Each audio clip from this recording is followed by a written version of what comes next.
Hello बच्चों, कैसे हो। आज हम लोग जो एक्सरसाइज करेंगे, एक्सरसाइज 3.5, वो बेस्ड है आपका क्रॉस मल्टीप्लिकेशन मेथड पे। ठीक है, और क्रॉस मल्टीप्लिकेशन मेथड में आज एकदम बढ़िया वाली, एकदम धांसू वाली एक ट्रिक बताऊंगा। उसका फॉर्मूला, जो क्रॉस मल्टीप्लिकेशन का फॉर्मूला है, वो आप कभी नहीं भूलोगे।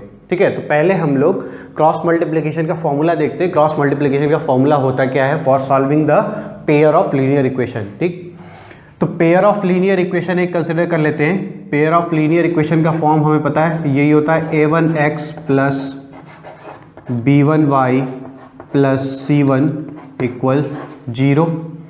और दूसरी इक्वेशन अगर हम लिखें तो हम लिखते हैं a2x plus b2y plus c2 is equal to 0। ये दो इक्वेशन हमें मिल जाती है।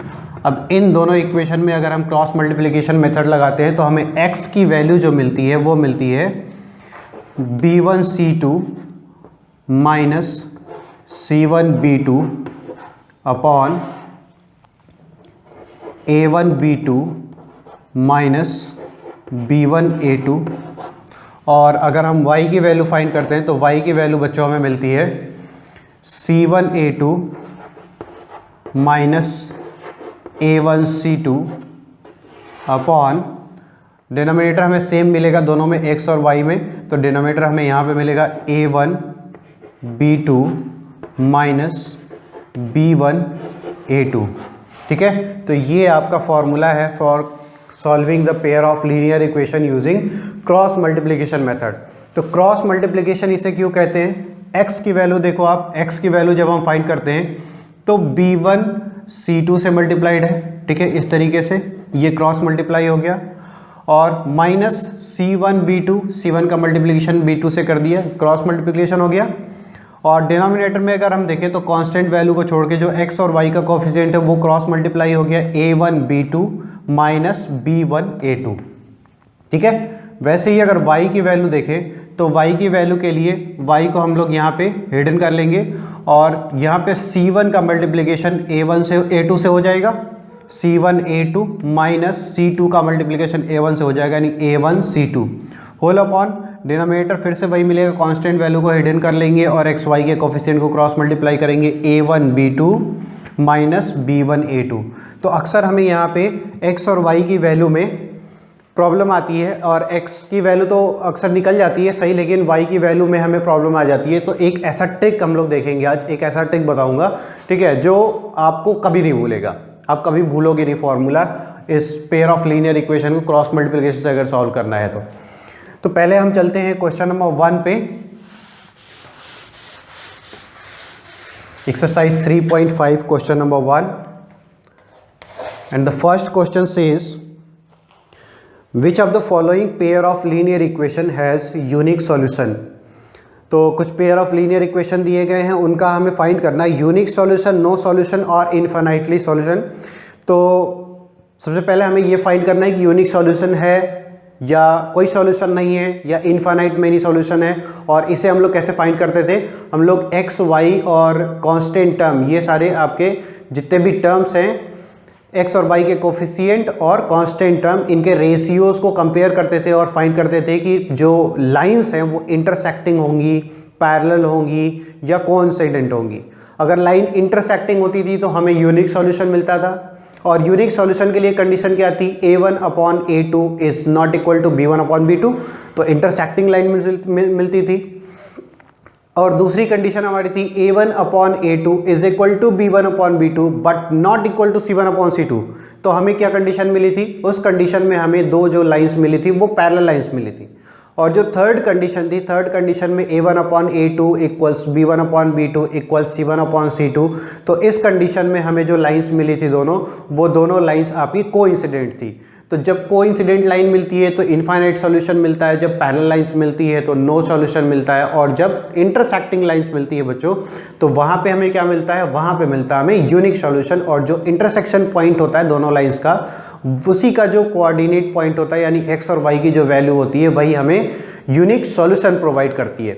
तो सबसे पहले हमें इन इक्वेशंस को बच्चों चेक करना है कि यूनिक सॉल्यूशन दे रहे हैं, नो सॉल्यूशन और इनफाइनाइट सॉल्यूशन, यानी हमें फाइंड करना है intersecting line, parallel line and coincident line. तो सबसे फर्स्ट पार्ट पे आते हैं क्वेश्चन नंबर 1 का फर्स्ट पार्ट है बच्चों, x minus 3y minus 3 equals 0। ये पहली इक्वेशन हो गई।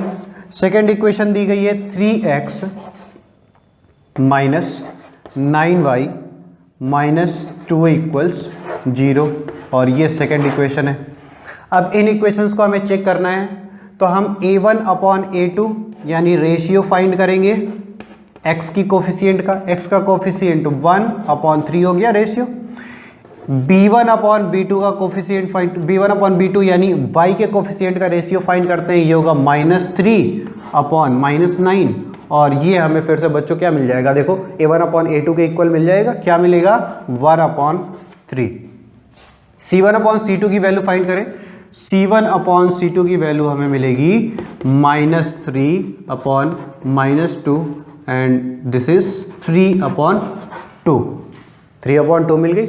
अब यहाँ पे आप कंपेयर करो, a1 upon a2 b1 upon b2 के इक्वल है, a1 upon a2 equals b1 upon b2 and not equals c1 upon c2, c1 upon c2 के इक्वल नहीं है। और ये कंडीशन आपको पता है बच्चों कौन सी थी, ये कंडीशन थी पैरेलल लाइंस की।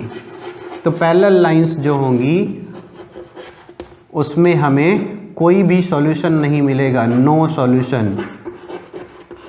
और इस तरह के इक्वेशंस को बच्चों हम लोग क्या कह रहे थे, दीज इक्वेशंस आर इनकंसिस्टेंट, यानी जिन इक्वेशंस में हमें सॉल्यूशन नहीं मिल रही थी, जो पेयर ऑफ इक्वेशन की सॉल्यूशन हमें नहीं मिल रही थी, उन इक्वेशंस को हम बच्चों इनकंसिस्टेंट इक्वेशंस बोल रहे थे। ठीक है, तो ये था फर्स्ट में हमें कोई सॉल्यूशन ही नहीं मिला तो फाइंड करना ही नहीं है। सेकेंड इक्वेशन पे आते हैं, सेकेंड पार्ट पे आते हैं क्वेश्चन नंबर 1 के। क्वेश्चन नंबर 1 के सेकेंड पार्ट में बच्चों इक्वेशन दी गई है, this is 2x plus y equals 5, first equation. और second equation 3x plus 2y equals 8, this is second equation. अब यहाँ पे a1 अपॉन a2 की वैल्यू फाइंड करें, a1 अपॉन a2 यानी रेशियो फाइंड करें x के कोफिशिएंट का 2 अपॉन 3, y के कोफिशिएंट का फाइंड करें रेशियो, तो ये होगा b1 upon b2 is equal to 1 upon 2। और यहाँ पे आप देख पा रहे हो ना, a1 upon a2 is not equal to b1 upon b2, तो फर्दर हमें चेक ही नहीं करना है। फर्दर चेक करके क्या करेंगे, ये एक ही कंडीशन ऐसी आती है जहाँ पे हमें यूनिक सॉल्यूशन मिलता है, यूनिक सॉल्यूशन मिलता है, यानी यहाँ पे लाइंस कैसी होंगी, अगर हम इसको ज्योमेट्रिकली ड्रॉ करें तो लाइंस कैसे मिलेंगी, इंटरसेक्टिंग लाइंस, इंटरसेक्टिंग लाइंस मिलेंगी बच्चों। ठीक है, तो अगर इंटरसेक्टिंग लाइन मिली, यूनिक सॉल्यूशन मिला, तो हमें इन इक्वेशंस का क्या करना होगा, सॉल्यूशन फाइंड करना होगा।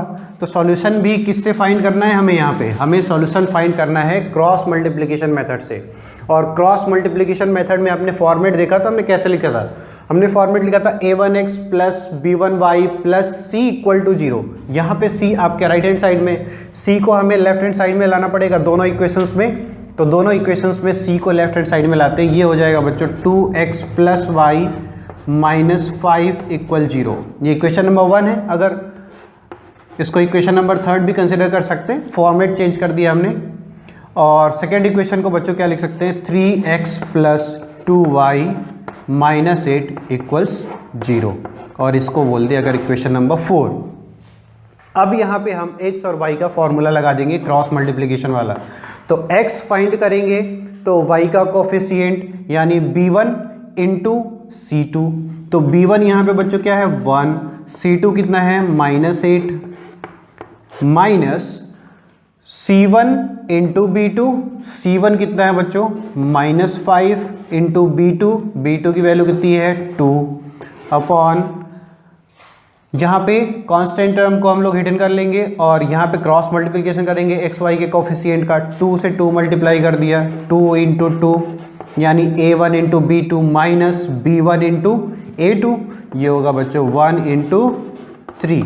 अगर इसको सॉल्व करेंगे तो हमें x की वैल्यू मिलेगी, सॉल्व करते हैं -8 और यहाँ माइनस माइनस प्लस हो जाएगा, +5 टू जा 10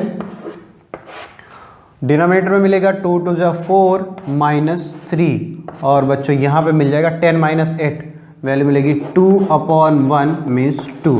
तो बच्चों x की वैल्यू हमें क्या मिल गई, x की वैल्यू मिल गई 2।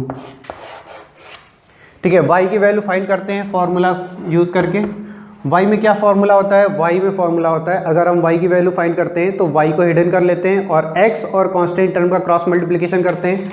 लेकिन क्रॉस मल्टीप्लिकेशन यहाँ से करेंगे -5 × 3 यानी C1 × A2।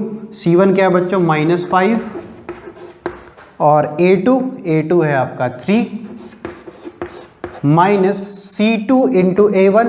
C2 आपका बच्चों -8 है, -8 और A1 आपका बच्चों क्या है 2 अपॉन डिनोमिनेटर में। देखो बच्चों डिनोमिनेटर में आप बार बार इसको रिपीट करोगे, उससे अच्छा है कि आपने x में डिनोमिनेटर फाइंड किया था ना, डिनोमिनेटर तो सेम ही होगा यहाँ पे भी, तो आप डिनोमिनेटर को डायरेक्टली यहाँ पे कैलकुलेटेड लिख सकते हो। ये इसको हम या तो यहीं से कॉपी पेस्ट कर दें या तो आप कैलकुलेटेड वैल्यू लिख दो। कॉपी पेस्ट कर दोगे तो प्रोसीजर दिखेगा कि आपने प्रोसीजर से किया है, कॉपी पेस्ट डायरेक्टली वैल्यू लिख दोगे तो प्रोसीजर नहीं दिखेगा। तो स्टेप्स हम लिख देते हैं यहाँ पे, यही कॉपी पेस्ट कर देते हैं। ये हो जाएगा 2 × 2 -1 × 3 1 × 3। अब इसकी वैल्यू फाइंड कर ले, y कैलकुलेट कर लिए। 5 3 = 15 विद नेगेटिव साइन और माइनस माइनस मल्टीप्लाई होगा बच्चों, ये हो जाएगा प्लस 8 2 ज़ा 16 अपॉन 2 2 ज़ा 4 -3। ये तो सॉल्व ही किया है हमने। ये हो जाएगा 1/1। वैल्यू क्या आएगी आपकी बच्चों, y = 1। ठीक है, आप इस वैल्यू को वेरीफाई कर सकते हो। x की वैल्यू आप रखो 2 2 2 ज़ा 4 प्लस y की वैल्यू 1 5 मिल गई इक्वल 5। आप सेकेंड इक्वेशन से भी वेरीफाई कर सकते हो। तो आपकी ये सॉल्यूशन होगा आपका इसका x = 2 y = 1।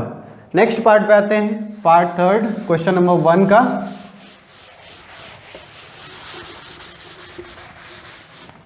क्वेश्चन नंबर 1 का third part and the given equations are 3x - 5y = 20 और बच्चों आपको दी गई है 6x - 10y = 40।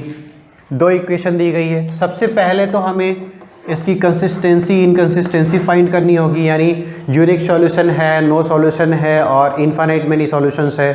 तो हमें फाइंड करने के लिए हम रेशियो फाइंड करना होगा A1/A2 यानी x के कोफिशिएंट का रेशियो 3/6। B1/B2 अगर हम फाइंड करें तो बच्चों B1/B2 मिलेगा, y का कोफिशिएंट -5/-10 और C1/C2 फाइंड करें, C1/C2 इक्वल्स कांस्टेंट टर्म्स 20/40। इसमें कॉमन फैक्टर है तो इसको हम लोग लिख सकते हैं 1/2, 3 से डिवाइड कर दिया न्यूमरेटर डिनोमिनेटर में।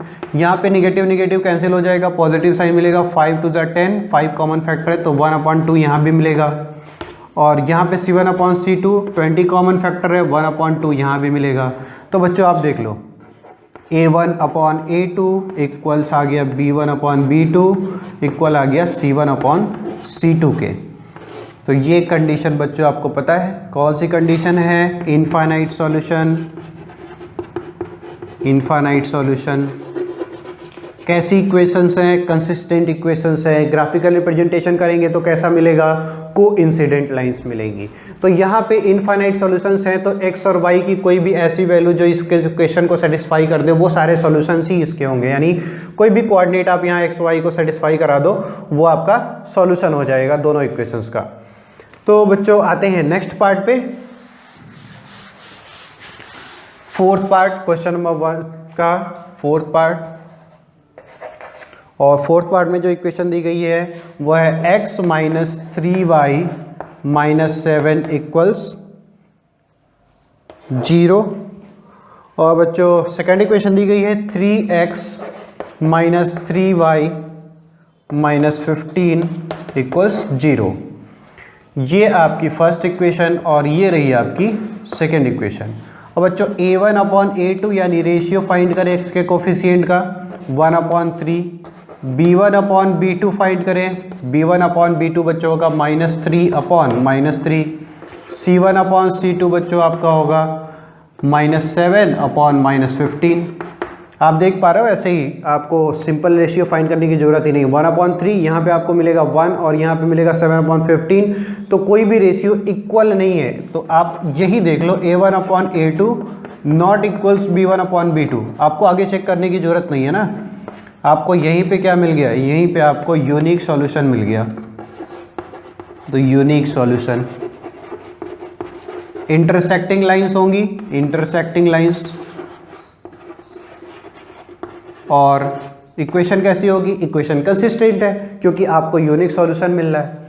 तो इसके लिए हम क्रॉस मल्टीप्लिकेशन मेथड यूज़ करते हैं और सॉल्यूशन फाइंड करते हैं, यानी x और y की वैल्यू फाइंड करते हैं।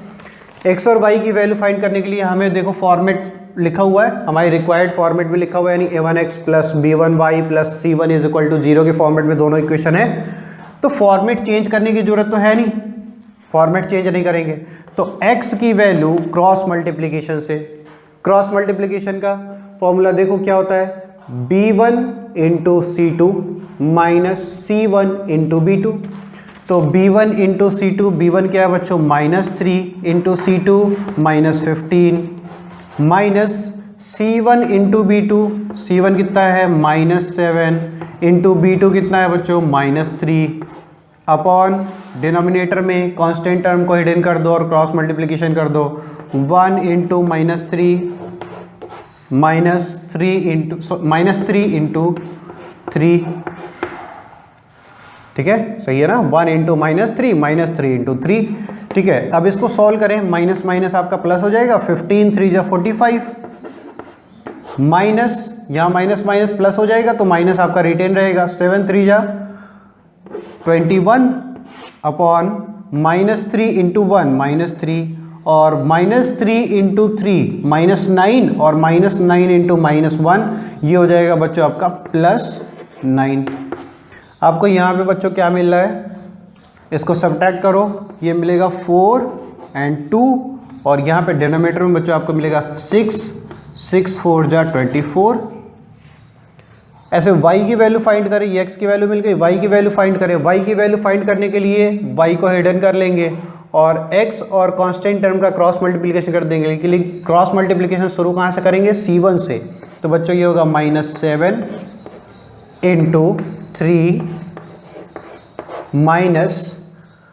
-15 इंटू 1, या तो आप ऐसे भी बोल सकते हो A1 इंटू C2, तो 1 इंटू -15 अपॉन डिनोमिनेटर सेम है, कॉपी पेस्ट कर दो, 1 इंटू -3 -3 इंटू 3, ठीक है। अब इसको सॉल्व करो, क्या आएगा, 7 इंटू 3 -21 माइनस माइनस आपका प्लस हो जाएगा और ये हो जाएगा 15 अपॉन -3 +9, ये तो आपको यहाँ मिला ही है, 6 आएगी इसकी वैल्यू, तो इसकी वैल्यू ये मिल गई। अब सब्ट्रैक्ट करते हैं, ये मिलेगी -6 अपॉन 6 एंड दिस इज -1। तो y की वैल्यू बच्चों आपको क्या मिल गई, y की वैल्यू मिल गई -1 और x की वैल्यू क्या मिल गई, x की वैल्यू मिल गई 4, ठीक है। वेरीफाई कर लेते हैं x और y की वैल्यू को। x की वैल्यू आप 4 पुट करो यहाँ पे, ये हो जाएगा 4, -3 इंटू y की वैल्यू पुट करो -1, तो ये हो जाएगा +3 और -7, 4 + 3 7 -7 इक्वल्स 0, तो हमें मिल गया ना 0। LHS आपका राइट हैंड साइड के बराबर हो गया, तो ये आपको वेरिफिकेशन हो गया इसका। सेकेंड इक्वेशन से भी आप वेरीफाई कर सकते हो, ठीक है। तो ये सॉल्यूशन हो गया आपका क्वेश्चन नंबर 1 का। क्वेश्चन नंबर 2 पे आते हैं। क्वेश्चन नंबर 2 में आपको कहा गया, देखते हैं इसको रब कर लें।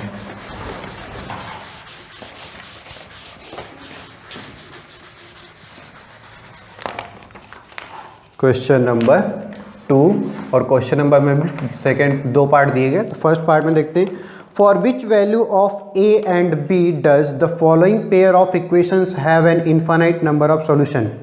ठीक है, देखो 2 इक्वेशन दी गई है, लिख लेते हैं, इक्वेशंस को लिख लेते हैं। फर्स्ट इक्वेशन है 2x + 3y = 7 और सेकेंड इक्वेशन है a -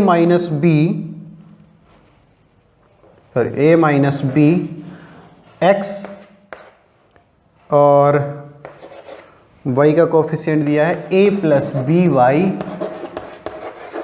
equals 3a plus B minus 2, 3a plus B minus 2। ठीक है, तो ये आपको दो इक्वेशन दी गई है, this is first equation and this is second equation. और कहा क्या गया है, find the value of a and b, the pair of equation have infinite number of solution. तो इनफाइनाइट नंबर ऑफ सॉल्यूशन के लिए बच्चों आप लोगों को कंडीशन पता है, a1 a2 b1 b2 और c1 c2, ये जो आपके जितने भी टर्म्स होते हैं इन सारे वैल्यूज़ को ratio a1 upon a2 b1 upon b2 और c1 अपॉन c2, ये सारे आपस में जब इक्वल हो जाएंगे, यानी तीनों रेशियोज आपके इक्वल हो जाएंगे, तो वहाँ पे कोइंसिडेंट लाइंस मिलती है।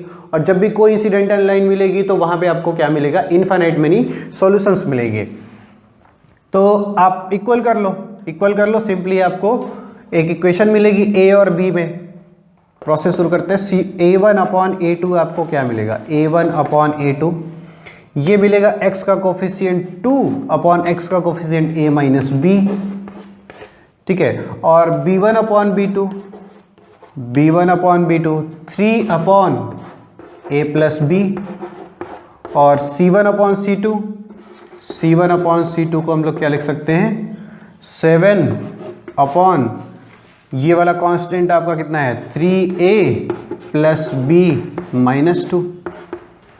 अब आप इसको क्या करो, इक्वल कर दो। ठीक है, for infinite solution we know that the ratio of coefficients are equal, यानी a1 upon a2 is equal to b1 upon b2 equal c1 upon c2। अब a1 अपॉन a2 जो है 2 upon a minus b, b1 upon b2 3 upon a plus b, और c1 upon c2 आपको मिला है 7 upon 3a plus b minus 2। अब इनका cross multiplication करके दो इक्वेशन फाइंड कर सकते हैं। इसको रफ कर दें, यहाँ से सॉल्यूशन करें, a और b की सॉल्यूशन वैल्यू मिलेगी, इसको रिमूव करते हैं। अगर हम इन दोनों को कंसिडर कर लें, तो इन दोनों को अगर कंसिडर करें 2 upon a minus b equals 3 upon a plus b। Cross multiplication इनका अगर करें तो ये हमें मिलेगा 2a प्लस b, और राइट हैंड साइड में मिलेगा 3 इंटू a माइनस b। अब ब्रैकेट को ओपन करिए, 2a plus 2b equals 3a minus 3b। इसको रीअरेंज कर दें, a और b में एक इक्वेशन मिल जाएगी। अगर 2 को इधर लेके आए, और चलो एक ही साइड कर लेते हैं ना, 3a माइनस 2a लिख सकते हैं इसको, और यहाँ पे आपका हो जाएगा minus 3b minus 2b equals 0। ठीक है, अब इसको सॉल्व करेंगे। देखो यहाँ पे कुछ कंफ्यूजन हो रहा, देख लो, राइट हैंड साइड में लेके गए 2a और 2b को भी राइट हैंड साइड में लेके गए तो 3a माइनस 2a हो जाएगा, और माइनस 3b माइनस 2b हो जाएगा। तो फिर इस राइट हैंड साइड को हमने लेफ्ट में लिख दिया है यहाँ पे, और इक्वल कर दिया 0 के, यानी इक्वल 0 इधर नहीं लिखा हमने, इक्वल 0 इधर लिख दिया। आप इसको सिंप्लीफाई करो, 3a माइनस 2a ये मिलेगा a minus 3b minus 2b minus 5b equals 0। This is first equation. ठीक है, और सेकेंड वाला डिलीट हो गया क्या, चलो सेकेंड इक्वेशन, सेकेंड हमें मिला था। अगर हम बाकी के दो टर्म ले लें, फर्स्ट वाले टर्म को छोड़ दें, यहाँ पे हमें क्या मिला था, यहाँ पे हमें मिला था, इक्वेशन से लिख लेते हैं इसको, 7 upon 3a plus b minus 2, यही मिला था। तो हमने इन दोनों को सॉल्व किया था, अब हम इन दोनों को सॉल्व करते हैं। यहाँ पे हमें मिलेगा 3 upon a plus b equals 7 upon 3a plus b minus 2। ठीक है बच्चों, अब इसका क्रॉस मल्टीप्लिकेशन करेंगे, इसका क्रॉस मल्टीप्लिकेशन करिए, डायरेक्टली क्रॉस मल्टीप्लाई कर लेते हैं। 3 का मल्टीप्लिकेशन करके लिखते हैं 3 3 जा 9a plus 3b minus 6 equal 7 से मल्टीप्लाई करिए 7a प्लस 7b। a और b को लेफ्ट हैंड साइड में लेके आते हैं, ये हो जाएगा 9a माइनस 7a और b वाला टर्म लिखते हैं 3b minus 7b equals constant term को राइट हैंड साइड में ले गए 6 हो गया। ठीक है, इसको सिंप्लीफाई करते हैं, ये हो जाएगा 2a और यहाँ पे मिलेगा माइनस 4b इक्वल 6। अब इसको 2 से डिवाइड कर दीजिए, सिंपल इक्वेशन मिलेगी। 2 से अगर डिवाइड कर दें पूरे इक्वेशन को, यानी 1/2 से मल्टीप्लाई कर दें, तो यहाँ पे हमें मिलेगा a माइनस 2b इक्वल्स 3। तो ये मिल गई आपको सेकेंड इक्वेशन। और यहाँ पे आपको कुछ डायरेक्ट तो किया नहीं है कि किस मेथड से करना है, तो ये आपकी इक्वेशन है a माइनस 2b इक्वल्स 3। अगर डायरेक्ट नहीं किया है कि किस इक्वेशन से करना है, तो हम लोग क्रॉस मल्टीप्लिकेशन मेथड ही यूज़ करते हैं, क्योंकि आपका चैप्टर ही पूरा क्रॉस मल्टीप्लिकेशन पे बेस्ड है। तो यहाँ पे a की वैल्यू फाइंड करते हैं ना, आपका यहाँ पे वेरिएबल x और y की जगह पे क्या है a और b, तो a की वैल्यू फाइंड करते हैं। a की वैल्यू फाइंड करने के लिए सबसे पहले तो इसे हमें स्टैंडर्ड फॉर्म में लिखना होगा, तो इसे स्टैंडर्ड फॉर्म में, स्टैंडर्ड फॉर्म यानी क्रॉस मल्टीप्लिकेशन जिस पे अप्लाई करते हैं, तो ये हो जाएगा आपका सेकेंड इक्वेशन है। इसको अगर हम लिख लें तो पहले वाले को तो क्या लिखें स्टैंडर्ड फॉर्म में, ये तो एज इट इज़ रहेगा। दूसरे वाले को चेंज कर सकते ना, ये होगा a minus 2b minus 3 equals 0। इसको थर्ड इक्वेशन कह दें। a इज इक्वल टू हमें मिलेगा, a को हिडन कर ले, b और c का क्रॉस मल्टीप्लिकेशन करेंगे, -5 इंटू -3 माइनस c1 आपका 0 है, तो c1 हो जाएगा 0 into b2 -2 upon denominator find करने के लिए कांस्टेंट टर्म हिडन कर लेते हैं। a और b का क्रॉस मल्टीप्लिकेशन, a का कोफिशिएंट यहाँ पे a1 क्या है 1 और b2 -2 minus b1 into a2, b1 आपका है -5 और a2 आपका है 1। इसको सिंप्लीफाई करिए, ये हमें मिलेगा a is equal to 5 3 15 minus minus plus हो जाएगा 15 और माइनस यहाँ 0 से मल्टीप्लाई होगा तो ये तो 0 ही हो जाएगा अपॉन 2 1 2 -2 और यहाँ पे मिलेगा आपको +5 और ये हो जाएगा 15/3 एंड दिस विल बी 3 5 15। तो a की वैल्यू बच्चों हमें क्या मिल गई, a की वैल्यू मिल गई 5।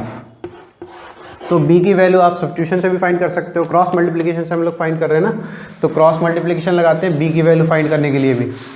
b की वैल्यू फाइंड करते हैं क्रॉस मल्टीप्लिकेशन से, b इज इक्वल टू होगा, b इज इक्वल टू यानी b में अगर न्यूमरेटर लिखेंगे तो b को हिडन कर लेंगे, c1 इंटू a2, तो c1 तो आपका 0 है यहाँ पे, a2 की वैल्यू है 1 minus a1 into c2, a1 की वैल्यू है आपकी 1 और c2 की वैल्यू आपके पास है -3 अपॉन डिनोमिनेटर में आपको वही मिलेगा जो यहाँ पे मिला था सेम, तो डिनोमिनेटर लिख लेते हैं 1 इंटू -2 -5 इंटू 1। तो ये बच्चा हमें क्या मिल गया, यहाँ तो 0 हो जाएगा, ये माइनस माइनस प्लस हो जाएगा यानी 3 अपॉन डिनोमिनेटर में आपको पता है ना यहाँ क्या मिल रहा था 3 मिल रहा था, तो b की वैल्यू क्या मिल गई, b की वैल्यू मिल गई 1, यानी a की वैल्यू 5 और b की वैल्यू अगर हम 1 सब्स्टिट्यूट कर दें गिवन इक्वेशन में, यानी सेकंड इक्वेशन जो दी गई है उसमें, तो हमें जो सॉल्यूशन मिलेंगे दोनों इक्वेशन के वो इनफाइनाइट मेनी सॉल्यूशन मिलेंगे, यानी दोनों इक्वेशन का ग्राफिकल रिप्रेजेंटेशन कैसा होगा, कोइंसिडेंट लाइंस का। ठीक है, तो आते हैं क्वेश्चन नंबर सेकंड पे, सेकंड क्वेश्चन के सेकंड पार्ट पे।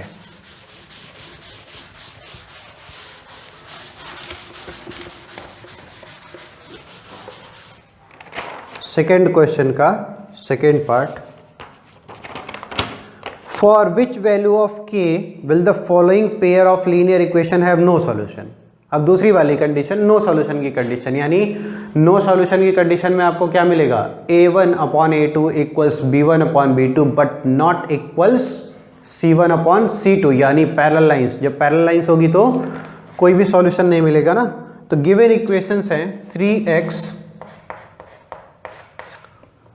प्लस y इक्वल्स 1 और आपको दिया गया है 2k - 1 x plus k - 1 y equals 2k + 1। ठीक है, आपको यहाँ से ही मिल जाएगी, c की वैल्यू कंसिडर करने की जरूरत नहीं है, लेकिन c की वैलिडिटी हम लोग यहाँ से चेक कर सकते हैं। ठीक है, आप चेक करो यहाँ पे क्या होगा, A1/A2 ये वैल्यू क्या मिलेगी 3/2k - 1, 3/2k - 1, और B1/B2 आपको क्या मिलेगा, B1/B2 मिलेगा 1/k - 1, और C1/C2 आपको मिल जाएगा 1/2k + 1। ठीक है, अब हमें कंडीशन पता है A1/A2 equals B1/B2 not equals C1/C2। तो A1/A2 इक्वल B1/B2 कर दें, ये होगा 3/2k - 1 equals 1/k - 1। Cross multiplication करें, हमें मिलेगा 3k - 3, डायरेक्टली मल्टीप्लाई कर लिया, और 1 से मल्टीप्लाई करेंगे तो 2k - 1, k को लेफ्ट हैंड साइड में ले जाओ आप, 3k - 2k, तो ये हो जाएगा 3k - 2k इक्वल टू -1 + 3 को राइट हैंड साइड में ले गए, सब्ट्रैक्ट करिए, मिलेगा k, और 3 में से 1 सब्ट्रैक्ट करेंगे, k की वैल्यू क्या मिल गई 2। अगर 2 हम इस इक्वेशन में पुट कर दें तो हमें इनफाइनाइट मेनी सॉल्यूशन मिलेंगे, लेकिन हमें यहाँ पे k की वैल्यू जो 2 मिली है ना, इसको वेरीफाई भी करना होगा, क्योंकि हमें C1/C2 नॉट इक्वल B1/B2 चाहिए। अगर 2 की वैल्यू यहाँ रखने से C1/C2 इक्वल हो जाएगा इन केस, तो हमें इनफाइनाइट यहाँ पे नो सॉल्यूशन नहीं मिलेगा, फिर वहाँ पे हमें इनफाइनाइट मेनी सॉल्यूशंस मिलने लगेंगे। तो यहाँ पे आप 2 रखो, k की वैल्यू 2 रखो, क्या मिलेगा 3, और ये 2 1 3 और इंटू 2 1/6 मिलेगी, और B1/B2 आपको क्या मिलेगा, B1/B2 यहाँ पे रखो 2 1 मिलेगा, यहाँ B1/B2 यहाँ पे रखो आप 2 2 2 4 -1 3, यहाँ पे भी 1 मिलेगा। तो A1/A2 B1/B2 की वैल्यू 1 मिल गई, तो वह इक्वल है। C1/C2 की वैल्यू हमें मिली 1/6, तो नॉट इक्वल है। तो यहाँ पे सॉल्यूशन कितने होंगे, यहाँ पे नो सॉल्यूशन, एक भी सॉल्यूशन नहीं होगा। ठीक है, तो k की वैल्यू 2 के लिए हमें यहाँ पे नो सॉल्यूशन की कंडीशन मिलेगी।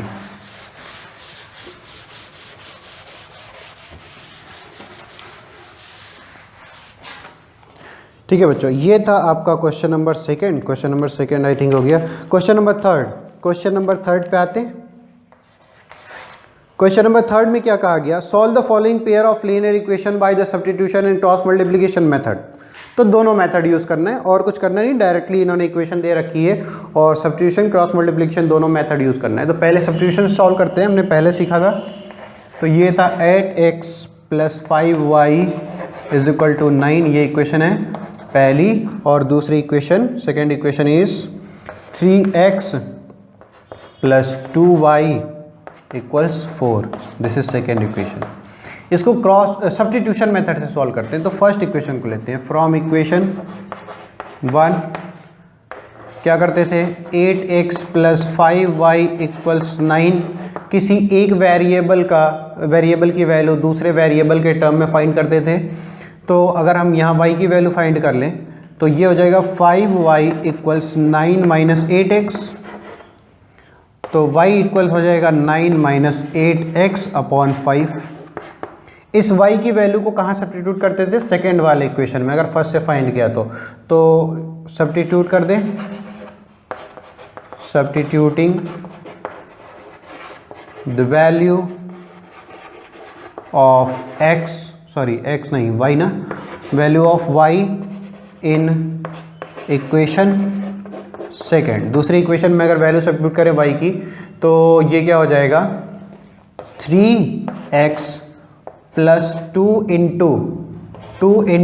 y की value 9 minus 8x upon 5 in bracket, और इक्वल आया आपके किसके, 4 के। अब इसको सिंप्लीफाई करना रह गया, ये हो गया 3x प्लस 2 से मल्टीप्लाई कर देते ना ब्रैकेट में, 2 से मल्टीप्लाई कर देंगे तो क्या होगा 18 माइनस 8 टू जा 16x होल अपॉन 5 इक्वल्स 4।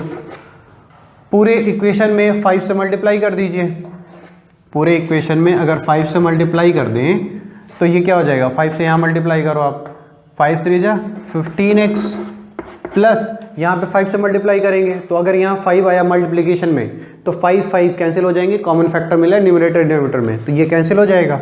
यहाँ मिल जाएगा 18 माइनस 16x इक्वल्स 4 में मल्टीप्लाई करिए, 5 4 जा 20, ठीक है। अब ये हमें मिल गया 15x minus 16x, 15x minus 16x मिलेगा -6 इक्वल्स 20 माइनस 18, तो ये मिलेगा माइनस x इक्वल्स 20 माइनस 18 आपको मिलेगा 2, यानी x की वैल्यू मिल गई हमें -2। और y की वैल्यू बच्चों हम फाइंड कर सकते हैं, यहाँ पे y की वैल्यू सब्स्टिट्यूट करो, y की वैल्यू सब्स्टिट्यूट करो, क्या मिलेगा y is equal to, sorry y में x की वैल्यू सब्स्टिट्यूट करो, क्या मिलेगा 9 माइनस 8 इंटू 2, x की जगह पे यहाँ पे हमने क्या कर दिया 2 रख दिया, सॉरी -2 ना, -2 रख दिया अपॉन डिनोमिनेटर में हमें क्या मिला 5, ये हो गया 5, इसको सॉल्व कर लो, 9 माइनस 8 टू जा 16 और माइनस माइनस आपका प्लस हो जाएगा, 16 अपॉन 5, 16 और 9 आपका हो जाता है 25 अपॉन 5, तो इसकी वैल्यू आएगी 5, यानी y की वैल्यू बच्चों हमें क्या मिल गई 5, तो y इज इक्वल टू मिल गया 5। अब इसको हमें क्रॉस मल्टीप्लिकेशन से भी सॉल्व करना है, तो x और y की जो वैल्यू है ना, इसको एज इट इज़ रहने देते हैं, वेरिफिकेशन भी हो जाएगा। इसको रिमूव कर लें और इसे भी रिमूव कर देते हैं, ठीक है।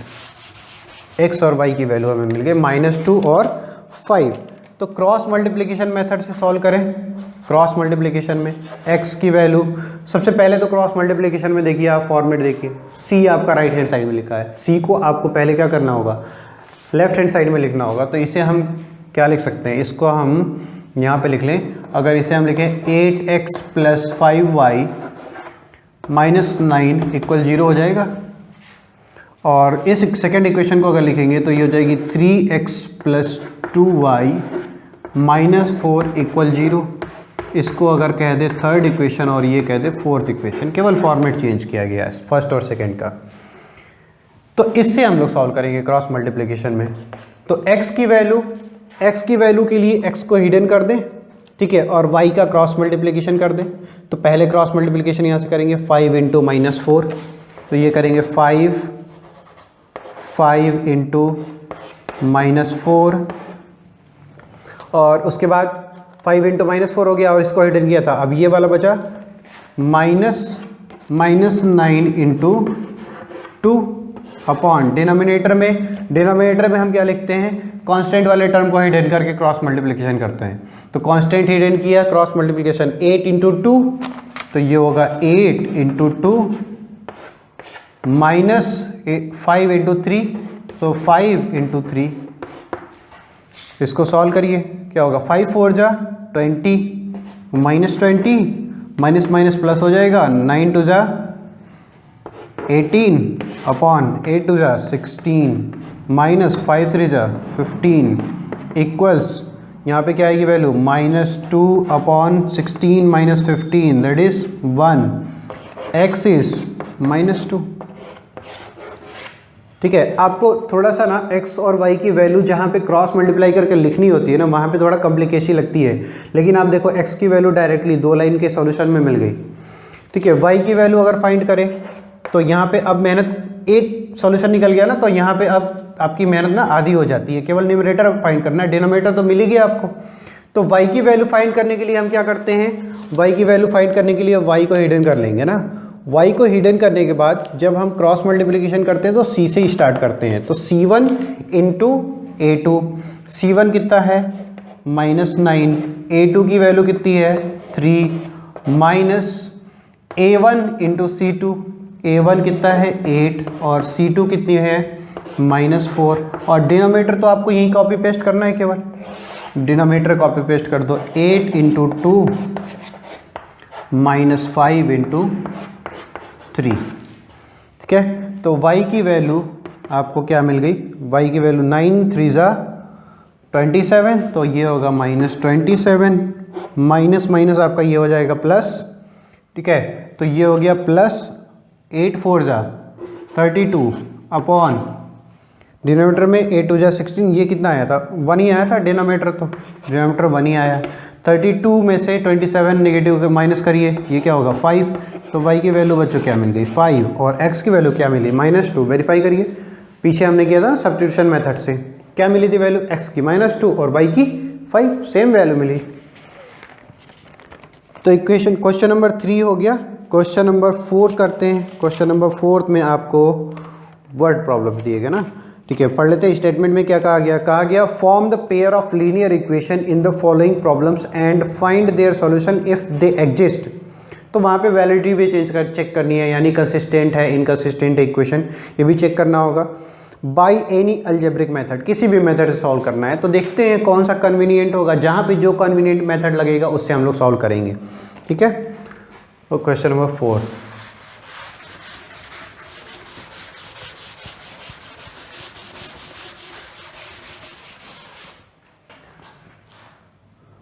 क्वेश्चन नंबर 4 का फर्स्ट पार्ट ना, फर्स्ट पार्ट से स्टार्ट करते हैं। और फर्स्ट पार्ट में क्या कहा गया, a part of monthly hostel charge is fixed, ठीक है, and the remaining depends on the number of days one has taken food in the mess. ऐसा हमने एग्जांपल पिछली लास्ट क्लास में भी किया था ना, फिक्स्ड रेंट जो कार हायर करने के लिए था, ऐसा कुछ क्वेश्चन था। तो कार हायर करने के लिए फिक्स्ड रेंट था और पर किलोमीटर कुछ उसका अलग रेंट था। तो इस तरीके का सेम टाइप का क्वेश्चन है। The part of monthly hostel charges is fixed and the remaining depends upon the number of days one has taken food in the mess. When a student A takes food for 20 days, she has to pay 1000 as hostel fee और hostel charge, where as a student B who takes food for 26 days pays 1180 as hostel fee और hostel charge. Find the fixed charges and the cost of food per day, ठीक है। तो यहाँ पे आपको दो variable consider करना होगा। First one is the fixed charge and the rate per day, ठीक है, पर डे कितना लगता है और जो कांस्टेंट यानी फिक्स्ड चार्ज है वो कितना है। तो let us consider the fixed charge is x and the rate or the charges per day है ना, खाना खा रहा ना मेस में, जो एक्सपेंस है उसको ऐड कर रहे हैं पर डे के हिसाब से, बाकी तो फिक्स चार्ज है उनका फिक्स्ड है। तो number of days one has taken food in the fest, ठीक है। तो पर डे जो चार्जेज हैं ये फूड के लिए हैं, चार्जेस पर डे फूड के लिए, इसको हम वाई कंसिडर कर लेते हैं। फर्स्ट कंडीशन क्या दी गई है आपको यहाँ पे, the first condition is if a student A, so for student a student के लिए, पहले स्टूडेंट के लिए क्या कंडीशन, इसने क्या कहा, टेक फूड फॉर 20 डेज, 20 दिन खाना खा रहा है ना, 20 दिन 20 डेज खाना खा रहा है, तो फिक्स चार्ज तो उसको देना ही देना है और 20 डेज का फूड का चार्ज देना है। तो 20 into y per day charge, 20 days का charge 20 y. She had to pay 1000 rupees, total payment कितना किया 1000 पे किया। तो दिस इज इक्वेशन नंबर 1। और स्टूडेंट बी के लिए देखते क्या कहा गया, स्टूडेंट बी, फिक्स्ड चार्ज तो बी को भी देना ही देना है, देखो फिक्स्ड चार्ज तो सबको देना है। अब देखते हैं स्टूडेंट बी जो है वो कितने दिन मेस में जाता है, कितने दिन खाना खाता है, ये 26 डेज पर डे का चार्ज वाई है, तो 26 वाई, और टोटल पेमेंट उसने कितना किया 1180, ज़्यादा पे किया ना, ज़्यादा खाया ज़्यादा पे किया, जितना खाओ उतना भरो। तो एक्स की वैल्यू क्रॉस मल्टीप्लिकेशन यूज़ कर ले, क्रॉस मल्टीप्लिकेशन से यूज़ करके देखते। 20 इंटू 1100, सॉरी सबसे पहले तो इसको स्टैंडर्ड फॉर्म में लिखना पड़ेगा ना, यहीं पे चेंज कर लेते हैं या इसके नीचे लिख दें, यहीं पे चेंज कर ले, फिर रिमूव करना पड़ेगा हमें जगह नहीं। इसको माइनस कर दें, इसको माइनस कर दें और इक्वल्स 1 लिख लें, इक्वल 1, तो ये इक्वल 0, तो ये इक्वेशन हो जाएगी आपकी इक्वेशन नंबर 1। और इसको यहाँ पे माइनस कर दें, इसको लेफ्ट हैंड साइड में लाएंगे तो माइनस होगा, तो यहाँ पे माइनस करके और इक्वल 0 कर लें, तो ये हो गया माइनस इक्वल 0, ये इक्वेशन नंबर 2 हो गई। अब सॉल्व करते हैं फॉर x की वैल्यू फाइंड करने के लिए b1 c2, तो ये हो जाएगा आपका 20 into minus 1180 minus c1 b2, c1 कितना है माइनस 1000 और b2 आपको कितना दिया गया 26 अपॉन डिनोमिनेटर के लिए हम क्या करते हैं, कांस्टेंट टर्म को हिडन कर लेते हैं, क्रॉस मल्टीप्लिकेशन करते हैं, 1 इंटू 26 माइनस यहाँ पे क्या हो जाएगा 20 इंटू 1।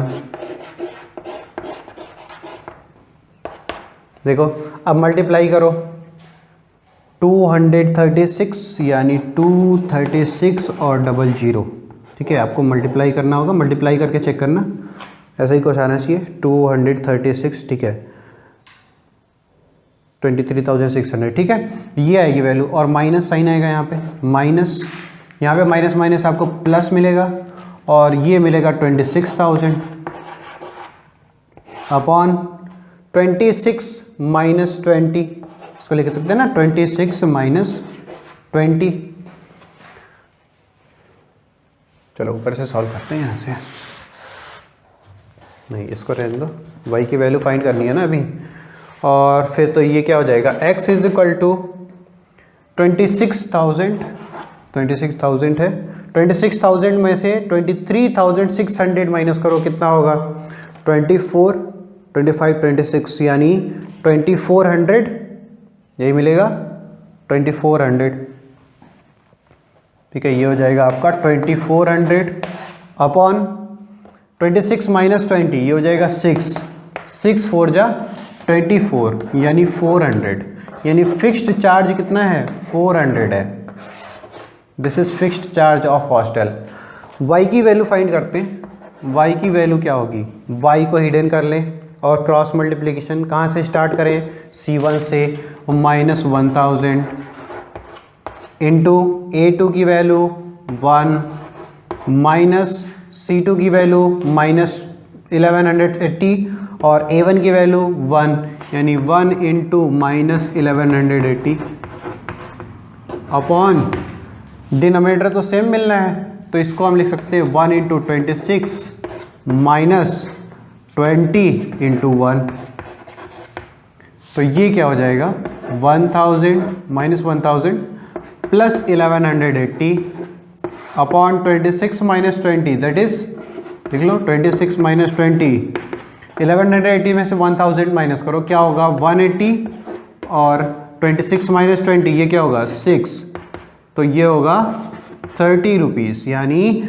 जो y की वैल्यू 30 है, ये है पर डे जो चार्ज आता है ना मेस का, अगर आप जा रहे हो मेस यूज़ कर रहे हो तो खाना खा रहे हो तो हॉस्टल में, तो पर डे चार्ज हॉस्टल का कितना है 30 रुपीज़ पर मील, पर डे मेस का चार्ज है, ठीक है, पर मील नहीं कर सकते, पर डे है। तो x की वैल्यू 400 और 400 क्या है fixed charges, this is fixed charges and this is part 1 of question number 4। Second part पे आते हैं।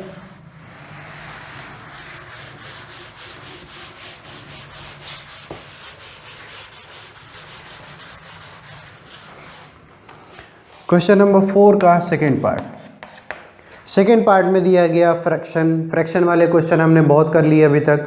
Fraction become 1/3 when 1 is subtracted from numerator, ठीक है, फ्रैक्शन ही कंसीडर कर लो direct, let the fraction B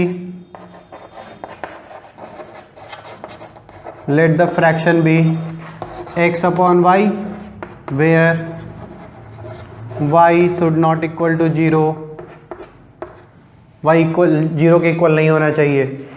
और एक्स वाई आपका फ्रैक्शन ही हो गया। When 1 is subtracted from numerator, जब न्यूमरेटर से 1 सब्ट्रैक्ट कर दिया गया, यानी कंडीशन 1, x माइनस 1, डिनोमिनेटर में कोई चेंज नहीं है, and it becomes 1/3।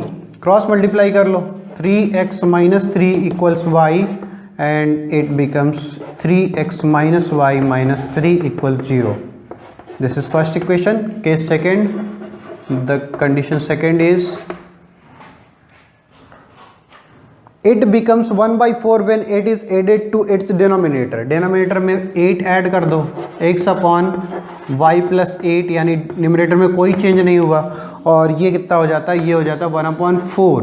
Cross multiply, 4x is equal to Y plus 8, इसको लिख सकते हैं हम लोग 4x minus Y minus 8 equal 0। This is equation number second. और आप यहाँ पे क्रॉस मल्टीप्लिकेशन अप्लाई कर दो, तो x की वैल्यू हमें क्या मिलेगी, x की वैल्यू फाइंड करो, b1 इंटू C2, b1 कितना है -1, C2 कितना है -8, minus C1 into B2, C1 की वैल्यू कितनी दी गई है -3, B2 की वैल्यू कितनी है -1, अपॉन डिनोमिनेटर के लिए कांस्टेंट टर्म को हम हिडन करेंगे, x और y के कोफिशिएंट को क्रॉस मल्टीप्लाई करेंगे, 3 इंटू -1 हो जाएगा, a1 into b2 means 3 into -1, minus y का कोफिशिएंट x से मल्टीप्लाई होगा तो -1, यानी b1 into a2, this is 4, और ये हमें मिलेगा माइनस माइनस प्लस हो जाएगा 8, माइनस माइनस प्लस हो जाएगा -3 अपॉन 3, और ये होगा प्लस, ये होगा -3 ना, -3 प्लस 4 इक्वल्स 5 6 7 8 ना, 5 अपॉन 1 दैट इज़ 5। तो ये आपको x की वैल्यू क्या मिल जाएगी, x की वैल्यू मिलेगी 5, यानी न्यूमरेटर आपको 5 मिल गया। डिनोमिनेटर फाइंड करते हैं, यानी y की वैल्यू फाइंड करते हैं, y की वैल्यू फाइंड करेंगे तो y को हिडन कर लेंगे, x का कोफिशिएंट और कांस्टेंट टर्म का क्रॉस मल्टीप्लिकेशन होगा, लेकिन मल्टीप्लिकेशन हम C1 से स्टार्ट करेंगे, तो C1 की वैल्यू -3 इंटू x का कोफिशिएंट A2 कितना है 4, माइनस, अब यहाँ पे क्या करेंगे a1 इंटू C2, तो a1 की वैल्यू 3 और C2 की वैल्यू -8, और डिनोमिनेटर आपको पता है कॉपी पेस्ट करना है केवल, तो डिनोमिनेटर कॉपी पेस्ट करने के बाद 1 आएगा, तो आप लोग करिएगा स्टेप वाइज, हमने यहाँ पे डायरेक्टली 1 लिख दिया, स्पेस कम है। 4 3 जा 12, तो ये हो गया -12, माइनस माइनस हो गया प्लस, और 8 3 जा 24 अपॉन 1 एंड दिस इज 12। तो y की वैल्यू बच्चों क्या मिल गई, y की वैल्यू मिल गई 12 और x की वैल्यू मिल गई 5। अब यहाँ पे वैल्यू पुट करके देख लो, 5/12, तो हमारा फ्रैक्शन क्या हो जाएगा, x upon Y is equal to 5/12। अब इसमें 1 माइनस करो, x में 1 माइनस करो, 4/12 दैट इज 1/4, और यहाँ पे डिनोमिनेटर में 8 ऐड कर दो, 5/25 नहीं 5/20 दैट इज 1/4। हो गया, वेरीफाई हो गया ना। नेक्स्ट पार्ट पे आते हैं, पार्ट थर्ड, क्वेश्चन नंबर 4 का।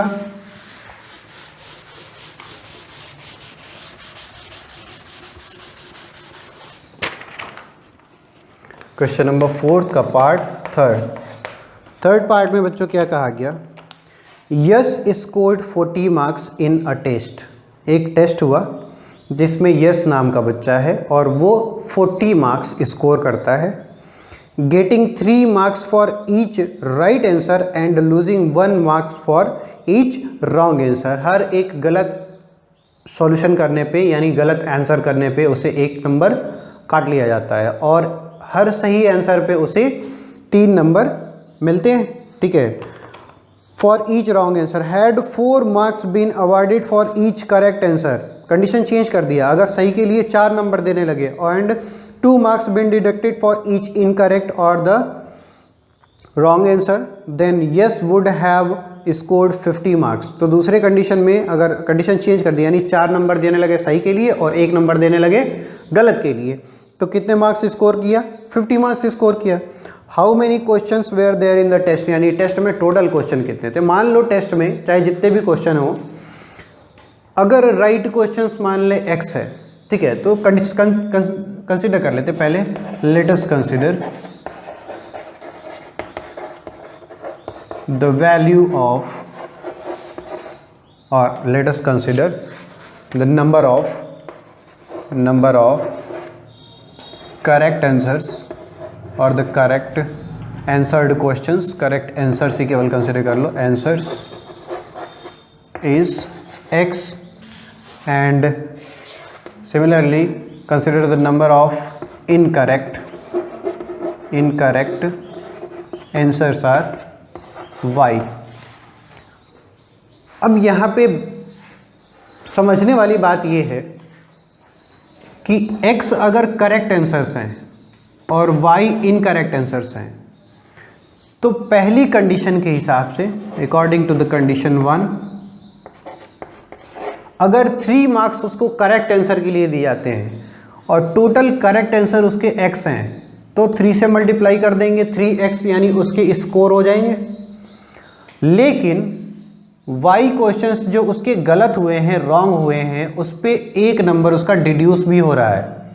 तो डिडक्शन यानी जितना वो स्कोर कर रहा है करेक्ट आंसर से, उसमें से इनकरेक्ट आंसर का डिडक्शन हमें क्या करना पड़ेगा, सब्ट्रैक्ट करना पड़ेगा। उसके बाद हमें नेट स्कोर मिलेगा। तो नेट स्कोर फर्स्ट कंडीशन में आपको क्या दी गई है, net score is 40 marks. This is question number 1 and the condition second is, second condition में कहा गया अगर राइट आंसर्स के लिए 4 वो क्या करता है, पाता है, 4 मार्क्स उसे दिए जाते हैं राइट या करेक्ट आंसर्स के लिए, और 2 मार्क्स उसके सब्ट्रैक्ट कर लिए जाते हैं, निगेटिव कर दिए जाते हैं फॉर रॉन्ग आंसर्स। तो अगर x आंसर्स करेक्ट हैं तो करेक्ट आंसर्स के लिए 4 मार्क्स और रॉन्ग आंसर्स के लिए 2 मार्क्स, लेकिन ये 2 मार्क्स ऐड नहीं सब्ट्रैक्ट होंगे। रॉन्ग आंसर के लिए जो मार्क्स मिले वो सब्ट्रैक्ट होंगे और टोटल वो स्कोर कितना करता है, वो 50 स्कोर करता है। This is second condition and second equation. इसको सॉल्व करें हम लोग। सबसे पहले इसको आप ना सेकेंड वाले इक्वेशन को ना सिंपलीफाई करके थोड़ा सा इजी कर सकते हो। 2 से डिवाइड कर दो, पूरे इक्वेशन में 2 से डिवाइड कर दो, इसको 1/2 से डिवाइड कर दो, पूरे इक्वेशन को 1/2 से मल्टीप्लाई कर दो। तो ये हो जाएगा आपका 2x minus Y is equal to 25, ठीक है। और यहाँ पे है आपका 3x माइनस वाई इक्वल्स 40। तो ये इक्वेशन नंबर सेकेंड है और ये इक्वेशन नंबर फर्स्ट। अब आप देखो यहाँ पे क्रॉस मल्टीप्लिकेशन करने से अच्छा है ना कि इसको डायरेक्टली हम लोग एलिमिनेशन मेथड से सॉल्व कर दें। एलिमिनेशन मेथड लगाएंगे क्योंकि कोफिशिएंट इक्वल है, तो डायरेक्ट एलिमिनेशन लगा लो। आप सब्ट्रैक्ट कर दो, subtract equation second from equation first में से सेकेंड को सब्ट्रैक्ट कर दिया, क्या होगा 3x माइनस 2x, या इसको लिख लो एक बार, 3x माइनस वाई माइनस हो जाएगा 2x minus Y is equal to 40 minus 25, ठीक है।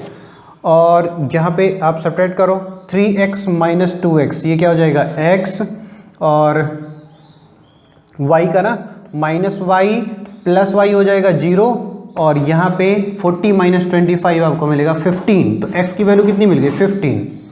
अब y की वैल्यू फाइंड करनी है ना, तो y की वैल्यू इसमें पुट कर दो, x की value 15 minus Y is equal to 25, तो y की वैल्यू मिलेगी 30 माइनस 25 इज इक्वल टू 5। तो x की वैल्यू आपको क्या मिल गई, यहाँ पे x की वैल्यू मिल गई 15 और y की वैल्यू कितनी मिल गई, y की वैल्यू मिल गई 5। तो करेक्ट आंसर्स कितने हैं 15 और इनकरेक्ट आंसर्स कितने हैं 5। तो टोटल आंसर्स कितने हो जाएंगे, टोटल क्वेश्चंस कितने हो जाएंगे पेपर में, the total questions are 15 plus 5 यानी 20 questions and this is the answer. Total question, number of questions पूछेगा ना, how many questions were there in the test, तो टोटल कितने हो जाएंगे 20। क्वेश्चन नंबर 4 पे आते हैं, यानी 4th पार्ट पे आते हैं।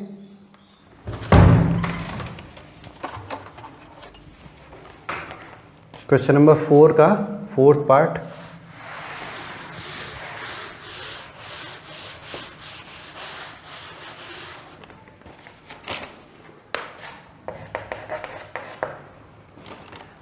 इसमें कंडीशन दी गई, places A and B are 100 kilometre apart. दो प्लेस बना लो, A and B, they are 100 kilometre apart, 100 kilometre.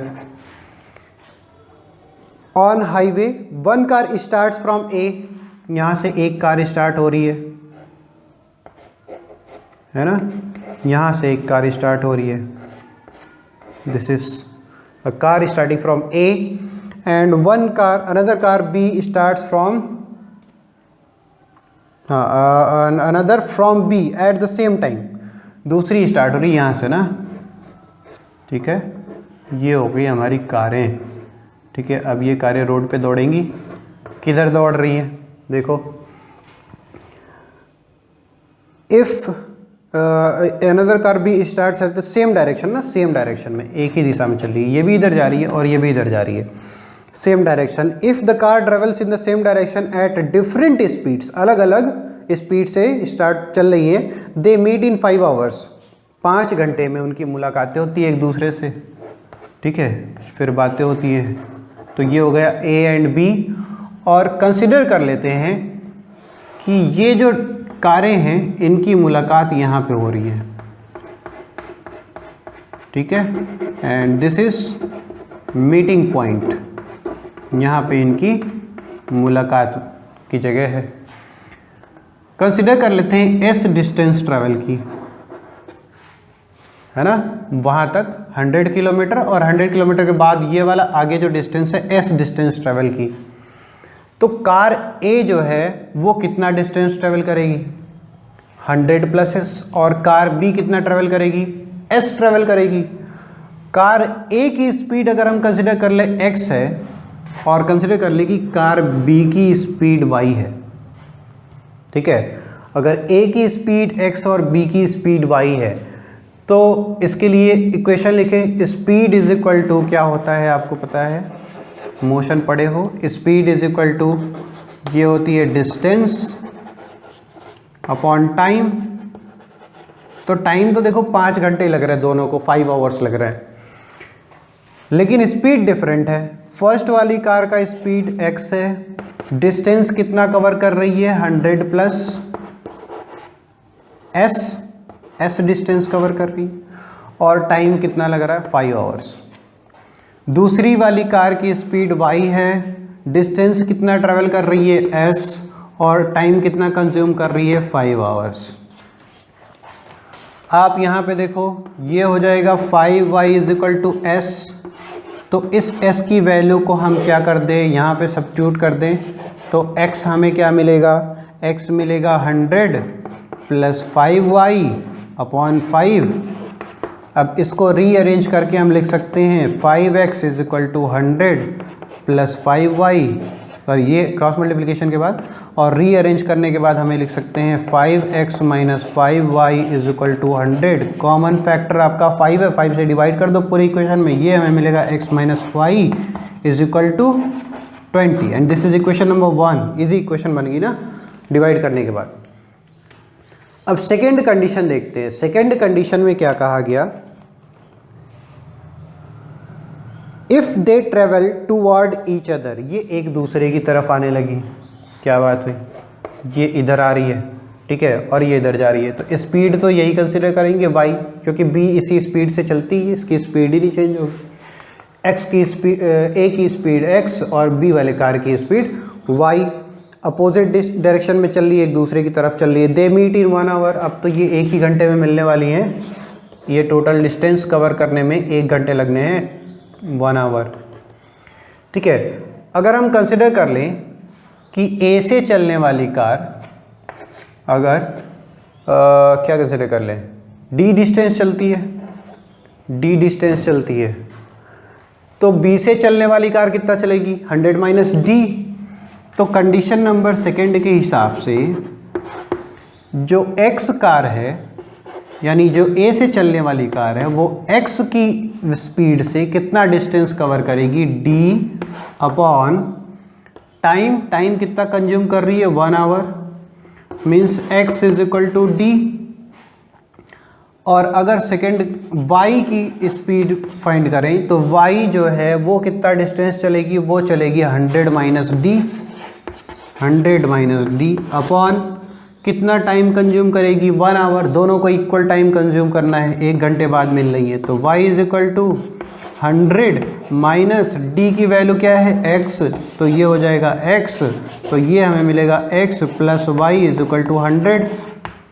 This is equation number second. हमें दो इक्वेशन मिल गई।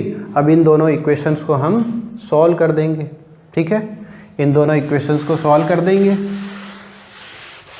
तो फर्स्ट इक्वेशन हमें क्या मिली है, x minus Y is equal to 20, this is first equation. And the second equation is x plus Y is equal to 100। अब इन दोनों को ऐड कर दो, एडिंग इक्वेशन 1 एंड 2, दोनों को ऐड करने के बाद हमें क्या मिलेगा, 2x और y minus Y plus Y, ये आपका 0 हो जाएगा। 100 और 20 ऐड करेंगे, ये हो जाएगा 120, तो हमें मिलेगा 2x is equal to 120, that is x is equal to 60।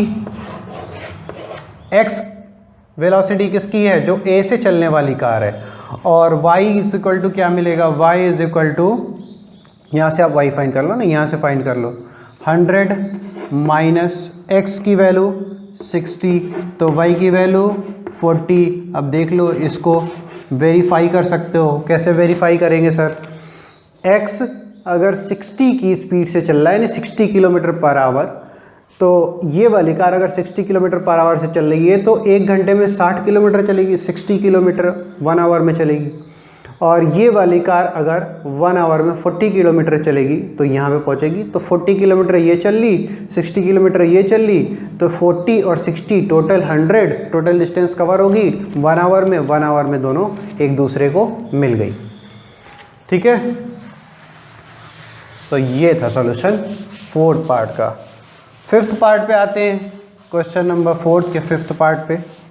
Question number 4 के 5th पार्ट में कहा गया, the area of rectangle gets reduced by 9 square unit. अब एक रेक्टेंगल कंसिडर कर लो, रेक्टेंगल का ये लेंथ कंसिडर कर लो, ये ब्रेथ कंसिडर कर लो। एरिया क्या मिलेगा आपको, एरिया मिलेगा L इंटू बी। ठीक है, कहा गया क्वेश्चन में, the area of rectangle gets reduced by 9 square. कब रिड्यूस हो रहा है, if its length is reduced by 5 units and breadth is increase by 3 unit. तो लेंथ को 5 यूनिट से रिड्यूस कर दो, 5 यूनिट से रिड्यूस कर दिया, और the breadth is increase by 3 unit, तो ब्रेथ को 3 यूनिट से इंक्रीज कर दो। दोनों का मल्टीप्लिकेशन कर दिया, क्या मिल गया, न्यू एरिया। और न्यू एरिया कितना रिड्यूस हो गया, 9 स्क्वायर यूनिट रिड्यूस हो गया, यानी पुराने वाले एरिया से अब ये 9 स्क्वायर यूनिट कम है। सॉल्व करो इसको, L into B minus 5b plus 3L is minus 15 is equal to LB minus 9। Cancel हो जाएगा, या आप लेफ्ट हैंड साइड में ले आओगे ना, ये प्लस है वो माइनस हो जाएगा, तो 0 हो जाएगा, नल हो जाएगा। अब इसको सिंप्लीफाई करो, ये इसको लिख सकते हैं 3L माइनस 5b माइनस 15 और माइनस 9। आपका ये माइनस 9 इधर आएगा, प्लस 9 हो जाएगा, ये बचेगा यहाँ पे माइनस 6 इक्वल्स 0। ठीक है, इसको सिंप्लीफाई करना, आप इसको एक स्टेप और कर लेना, इजी हो जाएगा आपके लिए। सेकेंड कंडीशन क्या दी गई, सेकेंड कंडीशन दी गई, if we increase the length by 3 units. Length को बढ़ा दो भैया 3 यूनिट, लेंथ बढ़ा दिया 3 units, and breadth by 2 units, breadth को बढ़ा दो 2 यूनिट।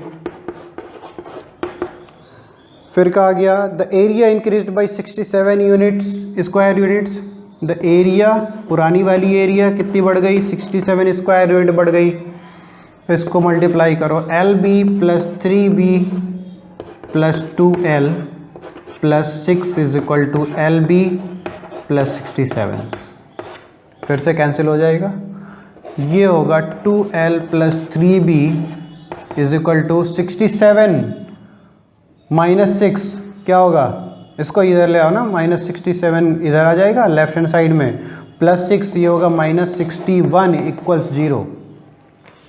ठीक है, तो ये आपको मिली सेकेंड इक्वेशन, इन इक्वेशंस को यहाँ लिख लेते हैं, इसको हटाओ, अब इक्वेशंस को यहाँ लिखो। 3l minus 5b minus 6 equal 0, first equation है। Second equation 2l plus 3b minus 61 equals 0, this is equation number second. इसको सॉल्व करते हैं। अब देखो यहाँ पे कोफिशिएंट इक्वल नहीं है, और ना ही आप सब्स्टिट्यूशन मेथड लगाओगे ना तो आपको ना ही बहुत ही इजी वैल्यू मिलेगी एल या बी की। तो यहाँ पे आप क्या कर लो, आप यहाँ पे लगा लो क्रॉस मल्टीप्लिकेशन। तो एल की वैल्यू फाइंड करने के लिए एल के कोफिशिएंट को यानी एल को हिडन कर देंगे और इनका क्रॉस मल्टीप्लिकेशन करते हैं। तो -5 इंटू -61 माइनस ये हो जाएगा -6 इंटू 3 अपॉन क्या मिलेगा आपको, ये हाँ चेक कर लो, -6 इंटू 3, ठीक है। तो डिनोमिनेटर चाहिए, डिनोमिनेटर के लिए कांस्टेंट टर्म हिडन कर लो, क्रॉस मल्टीप्लिकेशन कर लो, ये आपको मिलेगा 3 इंटू 3 माइनस -5 इंटू 2, ठीक है। अब इसको सॉल्व कर लो पहले, फिर उसके बाद b फाइंड करेंगे। ये होगा 61, 5 से मल्टीप्लाई करो, 6 5 जा 30, 305 मिलेगा, 305 माइनस माइनस आपको क्या मिल जाएगा यहाँ प्लस, ये होगा माइनस माइनस प्लस 6 3 जा 18 अपॉन 3 3 जा 9 माइनस माइनस माइनस प्लस हो जाएगा, 5 2 जा 10 19। इसको ऐड करो आप, क्या होगा 18 एंड 5 23, तो ये हो जाएगा आपको 223 मिलेगा अपॉन 19। अब 19 से डिवाइड करो, डिवाइड करो 19 से, 19 323, 19 1 19, और यहाँ पे आपको मिलेगा 20 30 13, 133 वैल्यू मिलेगी, और 7 टाइम्स में आपको 133 मिल जाएगा। तो ये हो जाएगा आपका 17। तो आपको L की वैल्यू कितनी मिल गई 17। B की वैल्यू फाइंड करते हैं, B कितना मिलेगा। B के लिए आप B के टर्म को हिडन कर दो और मल्टीप्लिकेशन कहाँ से स्टार्ट करेंगे, C1 से। तो C1 क्या है -6, A1 कितना है 2, C2 इंटू A2 था ना, C1 into A2 minus C2 into A1, तो माइनस C2 इंटू A1, इसको ऐसे लिख सकते हैं A1 3 into C2 minus 61 upon denominator तो आपको सेम ही मिलना है, तो 19 आपको डिनोमिनेटर मिल गया, 6 2 जा 12, this is -12, minus minus plus हो जाएगा, और ये हो जाएगा 183 अपॉन 19। 12 माइनस करो 183 में से, क्या मिलेगा 171 अपॉन 19, और ये होगा आपका 9 टाइम्स में डिवाइड होगा। तो B की वैल्यू आपको क्या मिलेगी, B की वैल्यू आप यहाँ लिख लो ना, B की वैल्यू मिलेगी 9, यानी लेंथ आपको मिल जाएगा, लेंथ आपको कितना मिल जाएगा 17, और ब्रेड्थ आपको मिल जाएगा 9। ओके, तो this is the solution of part 5 of question number 4, ठीक है। अब आपको हम बताते हैं ट्रिक। आप कौन सी ट्रिक यूज करोगे कि आपको फॉर्मूला ना भूले ना, आपको क्रॉस मल्टीप्लिकेशन का फॉर्मूला भूलना नहीं चाहिए। तो ये है a1x plus b1y plus c1 is equal to 0। आप सबसे पहले ये फॉर्मेट देख लो, आपको इक्वेशन इसी फॉर्मेट में लिखनी है। a2x plus b2y plus c2 is equal to 0, ठीक है। अब इसे हम लोग एक फॉर्मेट बनाएंगे डबल ट्रायंगल का, ठीक है। इस तरीके से एक फॉर्मेट बना लिया,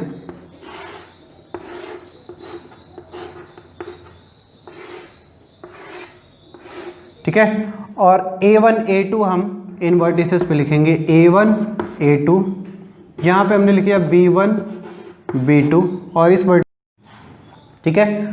अब हमें जब x की वैल्यू फाइंड करनी होगी, x इज इक्वल टू, तो आपको पता है x is equal to, x की वैल्यू फाइंड करने तो b से स्टार्ट करते हैं मल्टीप्लिकेशन, इतना तो याद रहता है। तो b से मल्टीप्लिकेशन स्टार्ट करेंगे, यानी ये जो आपका सरफेस है, ये a के न्यूमरेटर को, इसका क्रॉस मल्टीप्लिकेशन जब करेंगे तो a के ए के ये x के न्यूमरेटर को देगा ये, ठीक है। तो x का न्यूमरेटर इसको हम इस तरीके से लिखते हैं, x अपॉन इसका क्रॉस मल्टीप्लिकेशन करेंगे, ये क्या हो जाएगा b1 इंटू C2। अब देखो क्रॉस मल्टीप्लिकेशन करना कैसे, क्लॉक वाइज करना है, क्योंकि आपने वैल्यू क्लॉक वाइज लिखी है ना, a1 a2 b1 b2 और उसके बाद c1 c2 इस तरीके से, तो क्लॉक वाइज ही मल्टीप्लिकेशन करना है। तो ये हम मल्टीप्लिकेशन कर देंगे b1 इंटू C2, ये होगा b1 C2 minus c1 b2 is equal to y की जब वैल्यू लिखेंगे, यानी ये वाला जो सरफेस है ये आपको क्या देगा, ये वाला सरफेस आपको, ठीक है, ये वाली वैल्यू देगा, ये वैल्यू देगा। उसके बाद ये वाला जो सरफेस है, इस वाले सरफेस से, लेफ्ट हैंड साइड वाले पीछे वाले सरफेस से आपको क्या मिलेगी वैल्यू, इससे वैल्यू मिलेगी y की, यानी y के न्यूमरेटर, y का जो वैल्यू फाइंड करते हैं तो उसमें जो न्यूमरेटर मिलता है वो मिलेगा। तो आप क्लॉकवाइज ही मल्टीप्लिकेशन करोगे, तो ये होगा C1 A2 minus A1 C2, ठीक है। और ये वाला जो सरफेस जो शेडेड नहीं है, ये वाला सरफेस आपको डिनोमिनेटर देगा। तो क्लॉकवाइज मल्टीप्लिकेशन फिर से करो, A1 B2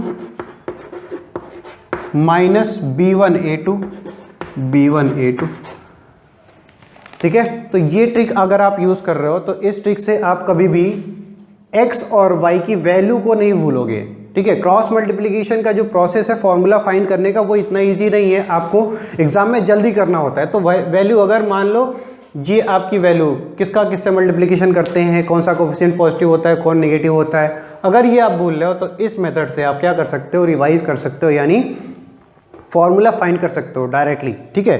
तो इसमें कोई दिमाग लगाने वाली कुछ बात नहीं है, आपको केवल A1 A2 B1 B2 C1 C2 clockwise coefficient लिखना है। और आपको इतना तो पता ही है कि x की वैल्यू हम जब फाइंड करते हैं तो B1 पहले आता है, यानी B1 से हमें मल्टीप्लिकेशन स्टार्ट करना है। तो क्लॉकवाइज स्टार्ट हम कहाँ से करेंगे, यहाँ से B1 C2 minus C1 B2, ये x के न्यूमरेटर वाले वैल्यू देगा, और ये क्या देगा, ये देगा y के न्यूमरेटर वाली वैल्यू।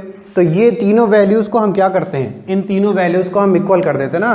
तो ये लिखते हैं x upon B1 C2 minus C1 B2 equals y upon क्या कर देते हैं C1 A2 minus A1 C2 equals 1 upon A1 B2 minus B1 A2, ठीक है। तो ये आपको मिल जाती है। अगर हमें x फाइंड करना है तो इसको, इस वाले टर्म को और इस वाले टर्म को कंसिडर कर लेते हैं, y फाइंड करना है तो इन दोनों टर्म को कंसिडर कर लेते हैं, ठीक है। तो ये आपकी क्या है, ये आपकी ट्रिक है। इससे आप क्रॉस मल्टीप्लिकेशन से जो फॉर्मूला मिला है वो आप फाइंड नहीं कर सकते। आपकी बुक में भी एक ट्रिक दिया गया है, कन्वीनियंस के ऊपर है, आपको जो कन्वीनियंट लगता है आप उसको यूज कर सकते हो। बुक वाले में थोड़ा सा जो वैल्यू लिखी गई है ना वो आपको अरेंज करना पड़ेगा, यानी उसको भी याद ही करना पड़ेगा कि किस तरीके से वैल्यू पुट करनी है, ठीक है। यहाँ पे आपको कुछ रिमेंबर करने की जरूरत नहीं है, ठीक है। So this was the solution for exercise 3.5। इस वीडियो को लाइक करिएगा और जितना ज़्यादा से ज़्यादा हो सके वीडियो को शेयर किया करिए ना, ठीक है। और चैनल को सब्सक्राइब कर लिए जो लोग चैनल को सब्सक्राइब नहीं किए हैं, ताकि आने वाली वीडियो का ना सारे नोटिफिकेशन आपको टाइम से मिल जाए और आप टाइम से सॉल्यूशन देख सको। Okay, bye.